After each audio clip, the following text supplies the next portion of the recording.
लथपथ आया, फिर तो सुधाने, दस दस को एक ने मारा, फिर गिर गए होश गवाने। जब अंत समय आया तो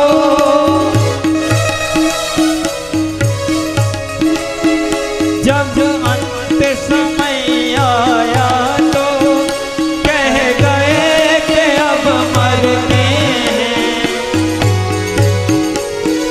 जब अंत समय आया तो कह गए कि अब मरते हैं।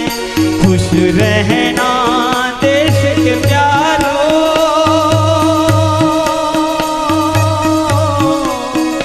खुश रहना देश के प्यारों, अब हम तो सफर करते हैं, अब हम तो सफर करते हैं।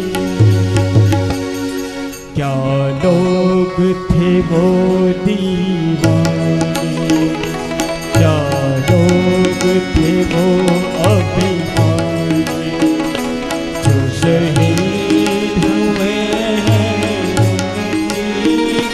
जरा याद करो कुर्बानी।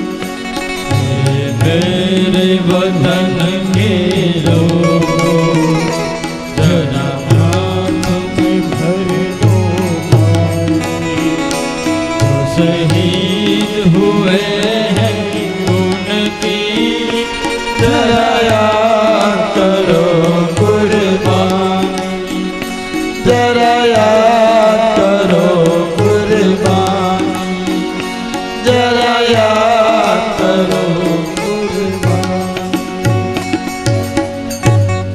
बोली भारत माता की। तो बाप दरेक माणसना हृदयમાં એક રાષ્ટ્ર પ્રેમ, રાષ્ટ્ર ગૌરવ હોવું જોઈએ। આ દેશ માટે કંઈક કરી છૂટવાની એક ભાવના હોવી જોઈએ, એક જિજ્ઞાસા હોવી જોઈએ। આજ માણસ પાસે 100 માણસોને ઊભા કરો ને, એને પૂછે કે ભાઈ રાષ્ટ્ર માટે કેટલાએ કંઈ કર્યું, 80 ના પાડશે કે મને ખબર જ નથી રાષ્ટ્ર એટલે શું। દરેક માણસના હૃદયમાં આ દેશ માટે પ્રેમ હોવો જોઈએ। કાંઈ નહીં તો ખાલી રોજ સવારમાં રાષ્ટ્રને 3 વાર યાદ કરો। આપણે વર્ષમાં 2 વાર ધ્વજવંદન આવે છે, આમાંથી કેટલા જાતા હશે મને ખબર છે। હું ગામડામાં જોઉં છું 26મી જાન્યુઆરીના દિવસે અને 15મીમાં પણ લગભગ 99% કથામાં જોઈએ। આ વખતે તો મારી ભુજ જિલ્લાના માનકોવામાં કથા 15 ચોથો દિવસ છે કથા। કેટલા જણા ધ્વજને સલામી આપવા જાય છે? જેનો સાયા નીચે હું તમે જીવીએ છીએ, જેની આઝાદીનો પૂરો ફાયદો ઉઠાવીએ। ગામ હોય ને 5-10 હજાર માણસોનું ગામ હોય, 10 થી 15 માણસો નિશાળે હોય ધ્વજવંદનમાં। હું આપણે કંગાલ બન્યા આ દેશ માટે। એક વર્ષે એક વાર રાષ્ટ્રને સલામી દેવા ન જઈ શકાય? નથી જાતા, અને અમે ગમે એટલું કહેશું આપ જાશો પણ નહીં, એ ખબર છે, પણ કાંઈ ન થાય તો આ દિવસ આવે એ તો ખબર હોય ને કે આ 20મી જાન્યુઆરી 15મી ઓગસ્ટ છે। સવારમાં ઊભા થઈ અને ખાલી 2 વાર આ દેશને રાષ્ટ્ર દેવો ભવ કહી અને વંદન કરજો। રાષ્ટ્ર દેવો ભવ, રાષ્ટ્ર એક ભક્તિ છે, દેશ ધર્મ છે, રાષ્ટ્ર પ્રેમ, રાષ્ટ્ર ધર્મ। આ વડીલ માતા હોય ને પૂજજો। સવારમાં ઊભા થતા ને પેલા ધરતી માતાને વંદન કરતા। હજી વડીલો અમુક છે ઊભા થઈને ખાટલામાં દેડા ઉતરે ને 3 વાર ભૂમિ માને પગે લાગે છે। હે માં, તારા ખોળામાં જીવીએ છીએ, તારા ખોળામાં રમીએ છીએ, તારા ખોળામાં આળોટીએ છીએ, માં અમારું રક્ષણ કરજે। નથી જાતા આપણે, હું જાઉં છું વાતું નથી કરતો, કદાચ આપણે જાવું કે નહીં જાય। હું તો કહું રોજ સવારમાં મારા યજ્ઞમાં આવે ને ખબર હોય રાષ્ટ્ર દેવો ભવ, હું 3 વાર રાષ્ટ્રની આહુતિ આપું છું ને પછી કહું છું। રોજ સવારમાં ને સાંજ રાષ્ટ્રના નામની 3 અગ્નિમાં આહુતિ આપું છું આ દેશની સલામતી માટે. જ્યારે પૂજા કરવા બેહું ત્યારે મારા દેશની સલામતીનો એક બિલીપત્ર પુષ્પ ભગવાનને ચડાવું છું. ખાલી વાતું નથી કરતો. રોજ તો આપણે જાવું કે નહીં એની ખબર નથી, સલામી આપશું કે નહીં, પણ આજ અહીંયા ભેગા થયા છીએ અને થોડા દિવસમાં સકે 7 દિવસમાં જ 15મી આવી રહી, ઓગસ્ટ મહિનો જ હાલે. અત્યારે એકવાર આપણે બધા રાષ્ટ્રદેવ ભવ કહી અને આ દેશને સલામી આપીએ. બધાના હાથ ધર, તમામના હાથ ધર. અહીં રાષ્ટ્રદેવ ભવ કહેવામાં આવે. બધાએ જોરથી રાષ્ટ્ર આ દેશના પરમાત્મા સુધી પહોંચે ત્યાં સુધી વાત થવો જોઈએ. રાષ્ટ્રદેવો ભવ, રાષ્ટ્રદેવો ભવ, રાષ્ટ્રદેવો ભવ, રાષ્ટ્રદેવો ભવ, રાષ્ટ્રદેવો ભવ, રાષ્ટ્રદેવો ભવ. બોલે ભારત માતા કી. રોજ એક વાર આ દેશને સલામી આપજો બાપ. આપણે આ રાષ્ટ્રના સંતાનો છીએ એટલું તો ગૌરવ આપણને ન હોય કે આ દેશના અમે આ ભૂમિના દાણા ખાય છે. દરેક માણસના હૃદયમાં રાષ્ટ્ર પ્રેમ હોવો જોઈએ. અહીંયા બીજી સેવા બતાવી રાષ્ટ્ર માટે પુરુષાર્થ. જે દેશમાં આપણે રહીએ છીએ એ દેશ માટે ઉત્કૃષ્ટ જાગૃત રહી દરેક માણસ રાષ્ટ્ર માટે કંઈક કરે. પહેલો પુરુષાર્થ પરિવાર માટે, બીજો રાષ્ટ્ર માટે, ત્રીજો ધર્મ માટે. જે સંપ્રદાયમાં તમારો જન્મ હોય, સ્વામિનારાયણ સંપ્રદાયમાં હો, સ્વાધ્યાયમાં હો, રામાપીરના સંપ્રદાયમાં હો, કોઈ પણ માર્ગમાં હો, છોડો, પણ તમારા ઈષ્ટના વિચારો સમાજ સુધી પહોંચાડજો. જે તમે ભગવાનને માનતા હો, રામને માનતા હો, કૃષ્ણને માનતા હો, શિવજીને માનતા હો, રામાપીરને માનતા હો, ભગવાન સ્વામિનારાયણને માનતા હો, જે ઈશ્વર તમારો ઈષ્ટ છે એના વિચારો 5 ઘર સુધી પહોંચાડો. દરેક માણસ ધર્મ માટે જાગે. કાંઈ નહીં તો મારે ઘરે યજ્ઞ કરું, મારે ઘરે રોજ સ્વાધ્યાય કરું, મારી શેરીમાં 5 વ્યક્તિને બોલાવી રોજ શુભ્રાણના, રામાયણના, ભાગવતના, ગીતાના વિચારો આપું લોકોને. દરેક માણસ ગમે તેમાં હો, યોગેશ્વરમાં આવો તો સ્વાધ્યાય કેન્દ્રમાં જાઓ, દર અઠવાડિયે 1 કલાક ફરજિયાત જાઓ. સ્વર્ણ ભગવાનને માનતા હોય તો એના સત્સંગમાં જાઓ. જે તમને ગમતું હોય, પણ દરેક માણસ ધર્મ માટે જાગે. 8 દી 1 કલાક આપણી ધર્મ માટે ન નીકળે. ભણેલા ગણેલા છે, શાસ્ત્રોનું થોડું જ્ઞાન મળ્યું હોય તો 5 વ્યક્તિ સુધી પહોંચાડો અને કહો ધર્મ આખિર આ કહે છે. આજ અજ્ઞાનતાનું અંધારું કેટલું છે. ઘણા લોકોને ખબર જ નથી જીવન શું છે. સમજણ વગરના ભૂલ કરે, નકર ભૂલ બધાને ન કરવી હોય. દેશમાં ઘણા લોકો એવા છે જેને ધર્મ વિશે કોઈ ગતાગમ જ નથી. દરેક માણસ પક્ષપાત, હા તમને જે ગમે પણ લોકો સુધી સારા વિચારો પહોંચાડો. તમે પછી ગમે એ માર્ગમાં ધર્મ માટે જાગૃત રહો. 8 દિવસે 1 દિવસ કાઢો, 1 દિને 1 કલાક. કાંઈ નહીં તો તમારા ગામનો ચોરો હોય, તમારા ગામનું શિવાલય હોય, તમારા ગામનું કોઈ પણ મંદિર હોય ત્યાં જઈ અને સફાઈ કરો. જ્યાં વૃક્ષ હોય એને પાણી પાઓ. એ મંદિરની શોભાને વધારો.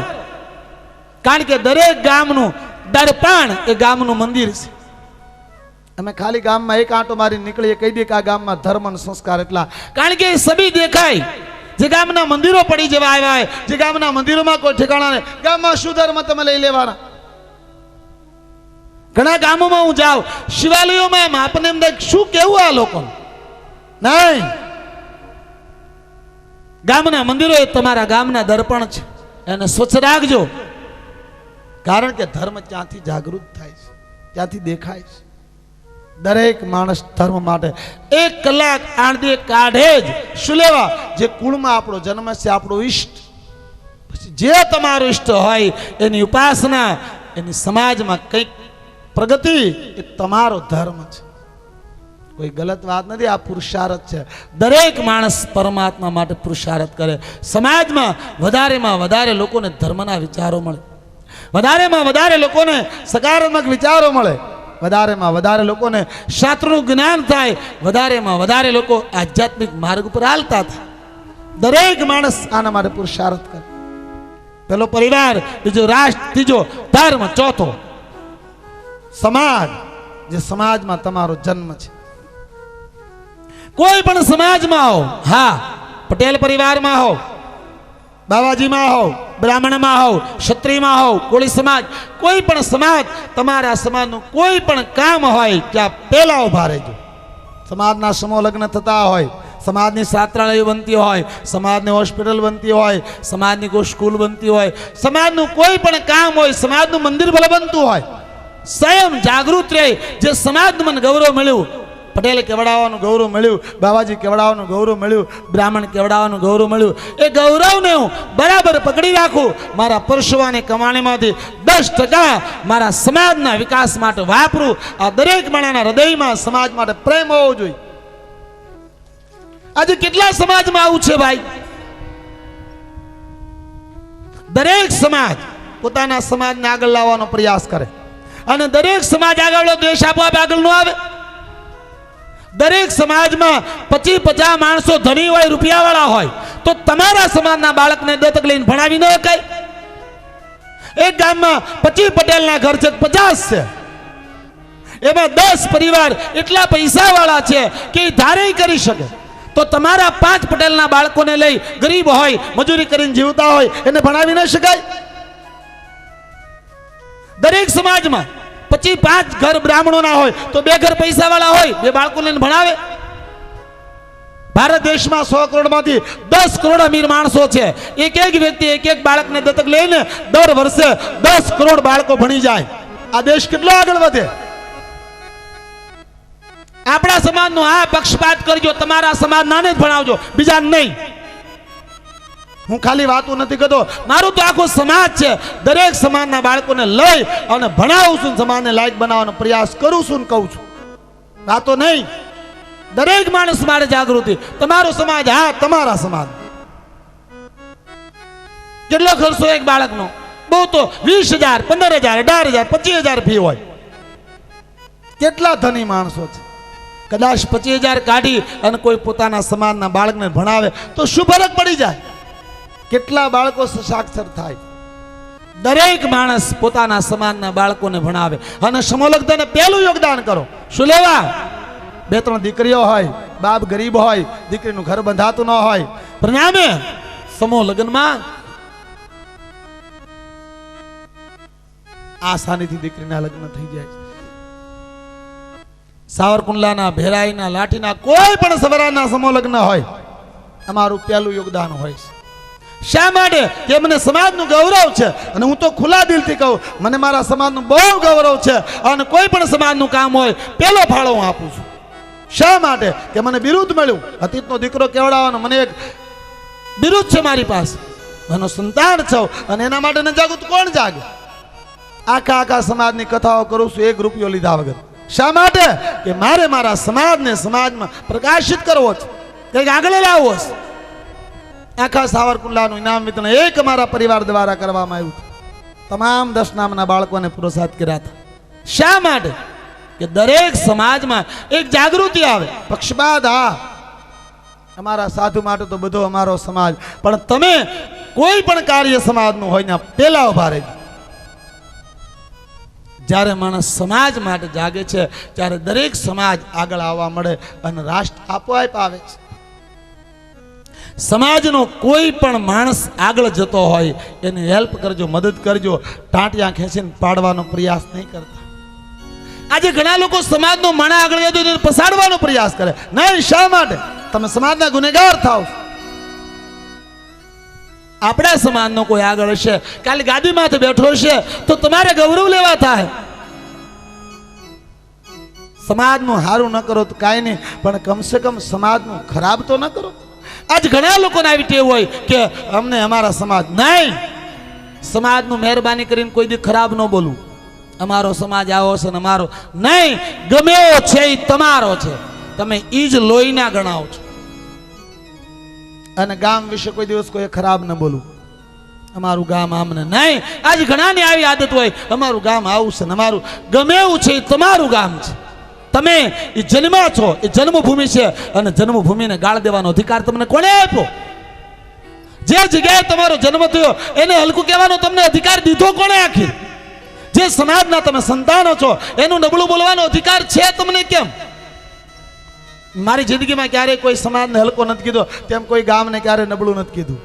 શા માટે? કે દરેક ગામમાં 5 હારા હોય, 5 નબળા હોય, એનાથી ગામનું ખરાબ બોલવું નહીં. દરેક માણસના હૃદયમાં સમાજ માટે ગૌરવ હોવું જોઈએ. હું ફલાણા કુળનો દીકરો છું, અમારો ફલાણો પરિવાર છે. આજે માણસ સમાજથી બહુ વંચિત થયો છે. સમાજના ફૂટે ને મારા બાપ, તો એ માણસ મારથી તકલીફ થાય છે. ઘર ફૂટે ઘર જાય, આપણા ફૂટે ને ત્યારે આપણી માથે ખૂબ ઘા કરી શકે. બાકી ભારતની સામે આંખ ઉઠાવીને જોઈને તો ઘરમાં જઈને મારી. પણ આપણું જ કોઈક ફૂટે છે ને ત્યારે આપણા કપાય છે અને આપણને નુકસાન થાય છે. કમસે કમ સમાજ માટે સમાજના વેરી નહીં બનો. આપણા સમાજનો કોઈ આગળ જતો હોય ને તો એને પાડવાનો પ્રયાસ નહીં કરતા, એને ઉતારી પાડવાનો પ્રયાસ નહીં કરતા, એને મદદ ન કરો છોડો, પણ કમસે કમ એની કાપો તો નહીં. આજે સમાજમાં આવું બને એટલે કહું છું. એકવાર એક કઠિયારો 2 આંગળીમાં કુવાડો લઈ અને આમ જંગલની વાટે જતો હતો. ઝાડવાઓ દાંત કાઢતા હતા. હે કવાડા, તારે થાઈ કરી લેજે, જા, તારથી મને નથી બીતા, તારાથી કાંઈ નો થાય, તું તારે જા. ખડખડાટ ઝાડવાઓ હશે, દાંત કાઢે. 2 આંગળીમાં કવાડો કઠિયારાના. જંગલમાં ગયો કઠિયારો, એવડો હાથો કાપ્યો અને હાથામાં કવાડો સડાયો અને હાથાવાળો કવાડો લઈ અને જ્યારે ઈ જ માર્ગે નીકળ્યો, ઈને ઝાડવા રાતે પાણીએ રોતા હતા. હે ઝાડવાઓ, કેમ રોવો છો? શા માટે રોવો છો? બોલે કવાડા, તારી કોઈ તેવડ નથી અમને હાથ દાડી કે, પણ અમને રોવું એ વાતનું આવે છે, અમને દુઃખ એ વાતનું થાય છે કે અમારા હાથા છે, અમારા હજારો ભાઈઓ કપાઈ જાય, એમ સમાજ માટે હાથા ન થાવ બાપ. કમસે કમ આપણા સમાજ માટે હાથા તો ન થાય. આપણા માટે ઘા કરવા માટે આપણે ઊભા ન રહીએ. એક કુળના સંતાનો, એક બાપના સંતાનો, અને ક્યાંય હમા નહીં મારા બાપ. તમારી વિચારધારા ક્યાંય ઘટે છે. દરેક માણસને પોતાના સમાજ માટે ગૌરવ હોવું જોઈએ. હું ફલાણા સમાજનો દીકરો છું, ફલાણો મારો પરિવાર છે. દરેક સમાજનો માણસ પોતાના સમાજને પ્રેમ કરે તો કેટલા સમાજ આગળ આવી જાય. પરિવાર, રાષ્ટ્ર, ધર્મ, સમાજ, સ્વયં, આ શરીર, 5મો પુરુષાર્થ. આ શરીર માટે પુરુષાર્થ કરો. આ શરીર સર્વત્ર નથી પણ સાધન છે. બરાબર ધ્યાન દેજો કથા પર. આ શરીરને રોજ સ્નાન કરાવો, વ્યાયામ કરો, થોડો પ્રાણાયામ કરો. આપને જશે નહીં એવો આહાર નહીં આપો. આને રોગથી બચાવો. કારણ આ શરીર નિરોગી હશે તો તમારી ગમે એટલી ઉંમર હશે તમે સુખને ભોગવી શકશો. તમારી પાસે ગમે એટલા રૂપિયા હશે, ગમે એટલી સંપત્તિ છે, તમારી પાસે ગમે હશે, તમારું શરીર રોગી થશે તો. આ દેશના યુવાનોને બિલકુલ આ વાતનું જ્ઞાન જ નથી. નાદાન છે આ સમાજ. જેટલા લોકો આ શરીર માટે બિલકુલ જાગૃત નથી. આને બચાવો. અતિ પુરુષાર્થમાં શરીરને તોડી નહીં નાખો. અતિ વાસનામાં શરીરનો નાશ નહીં કરો. અતિ વ્યસનોમાં આજ કેટલા લોકો શરીરનો નાશ કરે. રૂપિયા બનાવવામાં શરીરને હાવ તોડી નાખે. રૂપિયા બહુ ભેગા થઈ જાય, પછી તૂટી ગયેલા શરીરને રૂપિયાથી હાંધે, પછી હંધાય નહીં. આ સમાજની નબળાઈ છે. આજ વ્યસનોમાં શરીરનો નાશ કરી નાખે. અંતમાં શરીર હળી જાય, પછી રૂપિયાથી સાંધે ન થાય. હું તમે દરવાજે બસ સ્ટેન્ડ ના જાય અને બસ આવે અને નબળી બસ હોય તો બેહતા નથી. આપણે કે ઘડી કેમ હારી લક્ઝરી બસ આવશે. 100 કિલોમીટરના અંતર માટે તમે લક્ઝરી બસ પસંદ કરતા હો, સારું વાહન પસંદ કરતા હો, તો 80 વર્ષ 60 વર્ષની યાત્રા માટે આને તો બરાબર સ્વચ્છ રાખો. આને તો સાચવો. આને જશે નહીં એવું ખાવા નહીં આપ. આને રોગ થાય એવું નહીં ખવડાવો બાપ. રોજ સવારમાં સ્નાન કરો, થોડો વ્યાયામ કરો, થોડો પ્રાણાયામ કરો, સ્વચ્છ રહો, નિરોગી રહેવાનો પ્રયાસ કરો. બજારના એટલા બધા ખાણા ન ખાવા જેનાથી આપણું શરીર ખરાબ થઈ જાય. બહુ ઊંડાણમાં જાય આપણે જોઈએ આખિર સુખ ક્યાં છે? સંપત્તિમાં, શરીરમાં. સુખનો પાયો કયો હોય તો એ શરીર છે, સંપત્તિ નહીં.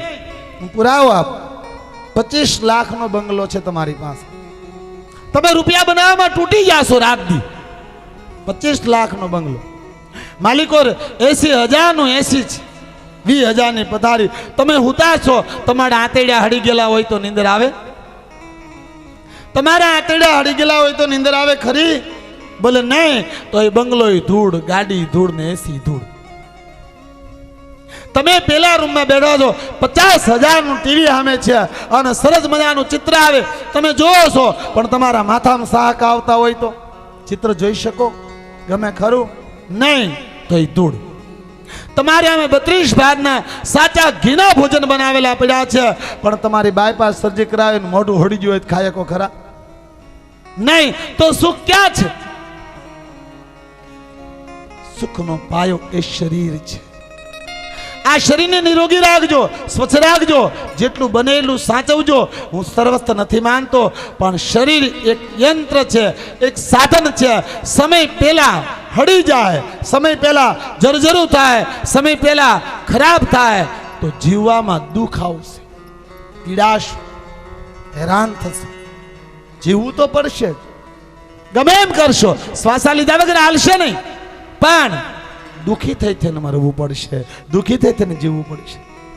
આજના યુવાનો જેટલા વ્યસન લે છે, લાસ્ટ વાર કહું છું, કારણ કે 8મા દિવસ પછી વ્યસનમાંથી બોલતો નથી. જેટલા લોકો વ્યસની છે, જેને આ શરીરને રોગ બનાવ્યો છે. એક યુવાન 55,000 ની ગાડી લઈને આવ્યો. મને કે બાપુ આ ગાડી પર બનેલી ઘટના, આ ગાડી પર હાથ મૂકો, આનો કાંઈ અકસ્માત ન થાય. મેં કીધું વાલા મારો આશીર્વાદ છે, કાંઈ નહીં થાય. પછી મને ગાડીની ખૂબી બતાવતો હતો, આ સાબ દબાયો તો ગાડી શરૂ થાય, આ સાબ બધું આમ લાઈટ થાય, આમ થાય. આખી ગાડી રિમોટ વાળી હતી, પણ મારી નજર એની ગાડી હામી નહોતી, મારી નજર એના મોઢા હામી હતી. કારણ કે એ મોઢામાં મસાલો ખાતો ખાતો મારી વાત કરતો. લગભગ તો હું વાત કરું જ નહીં એવા લોકો આરે, પણ એ પરિવારનો હતો એટલે સ્વાભાવિક ઊભું રહેવું પડ્યું. મારા ઉતારામાં હું પાનમાં ખાવાળાને બેસવા પણ ન દઉં અને કોઈ વ્યસન ન લેવા દઉં. મારા આશ્રમમાં પણ, મારા આખા આશ્રમમાં કોઈથી કોઈ પણ જાતનું વ્યસન ન લેવાય મારી હાજરી. મેં કીધું વાલા તારી ગાડી તો બહુ સરસ છે, આમાં શું હાલે? મને કે આમાં પેટ્રોલ હાલે. મેં કીધું કેરોસીન નાખતો? મને કે તમારા મગજ છે? મને કે કેમ? મને કે કેરોસીન નાખી દાનો પિસ્ટન પતી જાય. મેં હાથ પકડીને કીધું કે 55,000 ની ગાડીમાં કેરોસીન નાખે એનો પિસ્ટન પતી જાય તો તારા મોઢામાં ઘાસલેટ છે, એ આમાં જાય ને આનો પિસ્ટન પતી જાય, કોણ બદલી દે? આ તો નવી આવશે, પણ આનો પિસ્ટન જો ગયો તો દુનિયાની કોઈ તાકાત નહીં બદલી શકે. તારા શરીરના પિસ્ટનો પતી જાય ને તો દુનિયાની કોઈ શક્તિ તને બચાવી નહીં શકે. વાસ્તવિક સત્ય એ હતું કે આપણા શરીરમાં